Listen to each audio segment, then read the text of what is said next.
आदिवासी महिलांच्या अशिक्षितपणाचा फायदा घेऊन एका सोनाराने त्यांची फसवणूक केल्याचा प्रकार समोर आलाय। फसवणूक झालेल्या एका आदिवासी महिला डॉक्टरने हा प्रकार समोर आणला असून सोनारावर गुन्हा दाखल करण्यात आलाय। आदिवासी तालुका असलेल्या किनवटमधील हा प्रकार आहे। आदिवासी तालुका असल्याने इथली घरे दुर्गम भागात आहेत, त्यामुळे आपल्याकडील सोने आणि इतर ऐवज अनेकदा रहिवाशी सोनाराकडे किंवा सावकाराकडे सुरक्षित राहील या दृष्टिकोनातून ठेवतात, पण त्याचाच फायदा एका सोनाराने घेतल्याचा आरोप आहे। वाळकी येथील रहिवाशी शिल्पा वाळकीकर यांनी आपल्याकडील 30 तोळे सोने 2013 साली इस्लापूर येथील सतीश सकवान या सोनाराकडे सुरक्षित ठेवण्यासाठी म्हणून दिले होते, पण सोने परत मागितल्यावर सकवान याने टाळाटाळ केली। सातत्याने पाठपुरावा केल्यानंतर सोनाराच्या वडिलांनी 12 तोळे सोने 2022 रोजी परत दिले, पण 18 तोळे सोने देण्यास पुन्हा टाळाटाळ सुरू केली। सोने परत देण्याची मानसिकता दिसत नसल्याने अखेर शिल्पा वाळकीकर यांनी इस्लापूर पोलीस ठाण्यात तक्रार दिली। पुरावा म्हणून त्यांनी सोनारासोबतच्या कॉल रेकॉर्डिंग, सोन्याच्या पावत्या आणि काही इतर पुरावे दिले।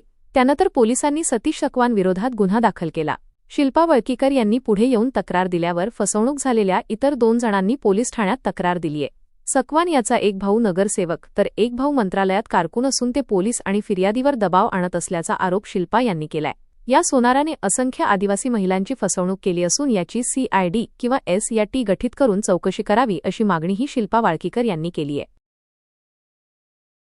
तुमचं नाव काय आणि नेमकी काय तक्रार आहे? माझं नाव डॉक्टर शिल्पा शंकरा वाळकीकर आहे। मी दिल्ली गव्हर्नमेंटला मी आहे आणि माझी अशी तक्रार आहे की सतीश बाबूराव सकवान ज्वेलर्सचे मालक इस्लापूर येथील त्यांना मी आणि माझ्या वडिलांनी 2013 साली एक विश्वासाच्या नात्याने, कारण ती व्यक्ती खूप जुनी विश्वासू व्यक्ती होती आमची आणि 3 पिढ्यापासूनचे त्यांचे आमच्या कुटुंबाचे संबंध होते, त्यामुळे आम्ही त्यांना ते सोनं सांभाळण्यासाठी दिलं होतं। तर त्याने सांभाळण्यासाठी घेतलं सोनं, माझ्या घरून येऊन घेऊन गेला, पण त्याच्यानंतर त्यानं त्याच्या बिझनेसमध्ये त्याला जेव्हा क्रायसिस होऊ लागला, त्याला नुकसान होऊ लागला, त्यानं हळूहळू अशा माझे दागिने किंवा माझ्या व्यतिरिक्त इतर खूप साऱ्या लोकांचे दागिने हळूहळू त्याने विक्री केले।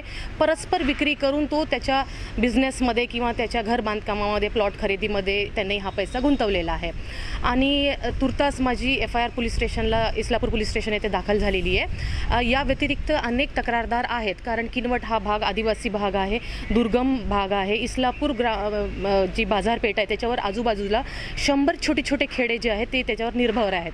त्याच्यामुळे हा जो सोनार आहे ना, लोकांची गरिबी पाहून किंवा लोक अशिक्षित आहेत त्या एरियामध्ये आणि ते पोलीस स्टेशनपर्यंत पोहोचू शकत नाही, त्यांचा तेवढा आवाज नाही आहे, म्हणून तो त्यांची जाणून बुजून पिळवणूक करतो। त्याच्यातली मी एक विक्टीम आहे आणि मी एक सुशिक्षित आहे, म्हणून मी पोलीस स्टेशनला जाऊ शकले आणि या तक्रारीला मी पोलीस स्टेशनकडे आणि SP साहेबांकडे लावून धरलेलं आहे।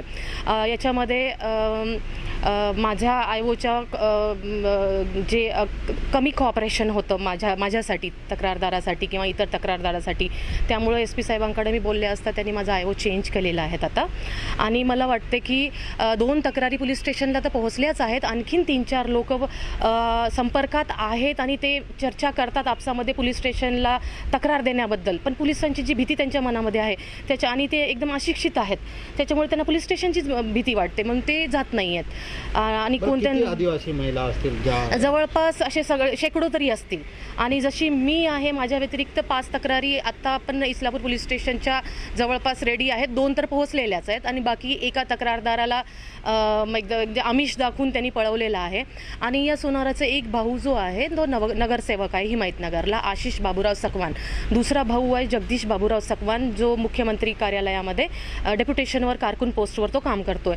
आणि या हे दोघं आणि यांचे वडील बाबूराव सकवान, या तिघांचे हे संगनमत करून यांचा गुन्हा केलेला आहे। आणि इतर लोकांसोबत पण जो गुन्हा आहे त्याच्यामध्ये सुद्धा त्यांच्या भावाचा पण समावेश आहे। आणि हे एक रॅकेट आहे, हे एक प्री प्लान्ड रॅकेट आहे, जो चालवतो चेहरा दिसतो सतीश बाबूराव सकवानचा, पण त्याच्या मागे त्याचे वडील आणि त्याचे 2 भाऊ खंबीरपणे उभे आहेत, त्यांचा चेहरा दिसत नाही, प्रथम दृष्ट्या दिसत नाही। पोलिसांकडून मला मागणी आहे, मुख्यमंत्री साहेबांकडून पण मला मागणी आहे की लोकल लेवलला याची एन्क्वायरी कॉम्प्रोमाइज्ड होत आहे, कारण त्याच्या दोन्ही भावांचा डायरेक्टली इंटरफरन्स आहे। तर मला असं वाटते की या प्रकरणामध्ये जर उच्चस्तरीय चौकशी झाली आहे तर SIT किंवा CBI CID मार्फत अशी जर काही अंतर्गत आपण जर चौकशी केली तर हे एक खूप मोठं रॅकेट उघडकीस येईल आणि या भागात गरज आहे. किनवट तालुक्यामध्ये अशा एन्क्वायरीची गरज आहे, कारण सामान्य लोकांची ना खूपच फसवणूक आणि खूपच पिळवणूक सोनाराकडून चालू आहे. आणि इतर सोनारांचे सुद्धा असे काही कारनामे असतील तर अशी उच्चस्तरीय चौकशी झालं तर ते पण पकडण्यात येतील.